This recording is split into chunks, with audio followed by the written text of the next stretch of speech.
ಈ ಜೀವನ ಅರ್ಥ ಆಗೋದು ನಿನ್ನೊಳಗೆ ನೀನು ಇಳಿದಾಗ. ಮೊದಲು ನೀನು ಯಾರಂತ ನಿನ್ನನ್ನು ನೀನೇ ಅರ್ಥ ಮಾಡ್ಕೋ. ಈ ದ್ವೇಷದ ಸಂತೆಯಲ್ಲಿ ಜೀವನ ಮಾಡೋದೇ ಒಂದು ಮಜಾ ಗೆಳೆಯ.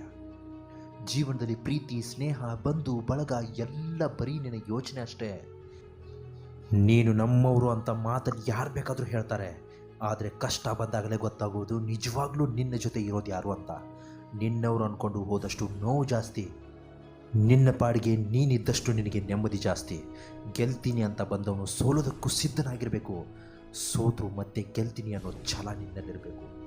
ಗೆಳೆಯ, ಗೆಲ್ಲೋದಕ್ಕೆ ಎಲ್ಲರಿಗಿಂತಲೂ ಮುಖ್ಯವಾಗಿ ಬೇಕಾಗಿರೋದು ನಿನ್ನ ಆಲೋಚನೆಗಳು. ನಿನ್ನ ಆಲೋಚನೆಗಳು ಹೆಚ್ಚಾದಂತೆ ನಿನ್ನ ಗೆಲುವಿನ ಹಸಿವು ಕೂಡ ಹೆಚ್ಚಾಗುತ್ತೆ.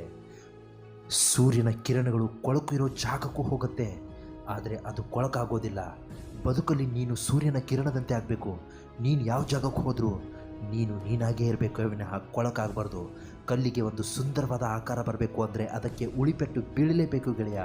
ಅದೇ ತರಹ ನಿನ್ನ ಜೀವನ ಸುಂದರವಾಗಬೇಕು ಅಂದರೆ ಕಷ್ಟ ಮತ್ತು ಸುಖಗಳನ್ನು ನೀನು ಅನುಭವಿಸಲೇಬೇಕು.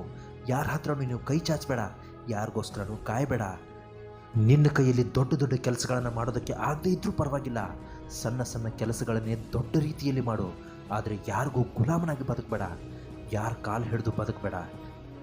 ಸಂತೋಷದ ಒಂದು ಬಾಗಿಲು ಮುಚ್ಚಿದಾಗ ಮತ್ತೊಂದು ಬಾಗಿಲು ತೆರೆದುಕೊಳ್ಳುತ್ತೆ, ಆದರೆ ನಾವು ಎಲ್ಲಿವರೆಗೂ ಮುಚ್ಚಿದ ಬಾಗಿಲಿನ ಕಡೆಗೆ ನೋಡ್ತಾ ಇರ್ತೀವೋ ಅಲ್ಲಿ ತನಕ ನಮಗಾಗಿ ತೆರೆದ ಇನ್ನೊಂದು ಬಾಗಿಲು ಕಾಣಿಸೋದೇ ಇಲ್ಲ. ನಡೆದು ಹೋದದ್ದು ಹೋಯಿತು, ಮರೆತು ಹೋಗಿದ್ದು ಹೋಯಿತು, ಮುಗಿದು ಹೋಗಿದ್ದು ಹೋಯಿತು. ಅಷ್ಟೇ ಯಾಕೆ, ಬಿಟ್ಟು ಹೋದರೂ ಕೂಡ ಹೋದರು. ಎಲ್ಲವನ್ನ ನೀನು ನಿನ್ನ ತಲೆಯಿಂದ ತೆಗೆದಾಕ್ಬಿಡು, ಆದರೆ ಅವರು ನಿನಗೆ ಕಲಿಸಿದ ಪಾಠವನ್ನು ನಿನ್ನ ತಲೆಯಲ್ಲಿ ಯಾವತ್ತೂ ನೀನು ಇಟ್ಕೋ. ಮೈ ಡಿಯರ್ ಫ್ರೆಂಡ್, ಕೊನೆಗೊಂದು ಮಾತು ಹೇಳ್ತೀನಿ. ಗೆಲ್ಲುವುದರಿಂದ ನಿನಗೆ ಶಕ್ತಿ ಬರಲ್ಲ, ಸೋಲುವುದರಿಂದ ಶಕ್ತಿ ಬರುತ್ತೆ. ನಗುವಿನಿಂದ ನಿನಗೆ ಆತ್ಮವಿಶ್ವಾಸ ಬರಲ್ಲ, ನೋವಿನಿಂದ ನಿನಗೆ ಆತ್ಮವಿಶ್ವಾಸ ಹುಟ್ಟುತ್ತೆ. ಅದಕ್ಕಾಗಿ ಸೋಲನ್ನು ದ್ವೇಷಿಸಬೇಡ. ಮೊದಲು ನಿನ್ನ ಕನಸುಗಳನ್ನು ಈಡೇರಿಸ್ಕೊಳ್ಳೋದಕ್ಕೆ ಬೇಕಾದಂತಹ ತಯಾರಿ ಮಾಡ್ಕೋ. ಮೊದಲು ನೀನು ಮಾಡಬೇಕಾದ ಕೆಲಸ ನಿನಗೆ ಸಾಧ್ಯ ಅನ್ಕೋ. ಇಂತಹ ಮತ್ತೊಂದು ಒಳ್ಳೆಯ ಕಂಟೆಂಟ್ನ ತೊಗೊಂಡು ನಾಳೆ ನಿಮ್ಮ ಮುಂದೆ ತಪ್ಪದೇ ಹಾಜರಾಗಿರ್ತೀನಿ. ಚಾನಲ್ನ ಒಂದು ವೇಳೆ ನೀವು ಸಬ್ಸ್ಕ್ರೈಬ್ ಮಾಡಿಲ್ಲ ಅಂದರೆ ದಯವಿಟ್ಟು ಸಬ್ಸ್ಕ್ರೈಬ್ ಮಾಡ್ಕೊಳ್ಳೋದನ್ನು ಮಾತ್ರ ಮರಿಬೇಡಿ. ನಮಸ್ಕಾರ, ಎಲ್ರಿಗೂ ಒಳ್ಳೆಯದಾಗಲಿ.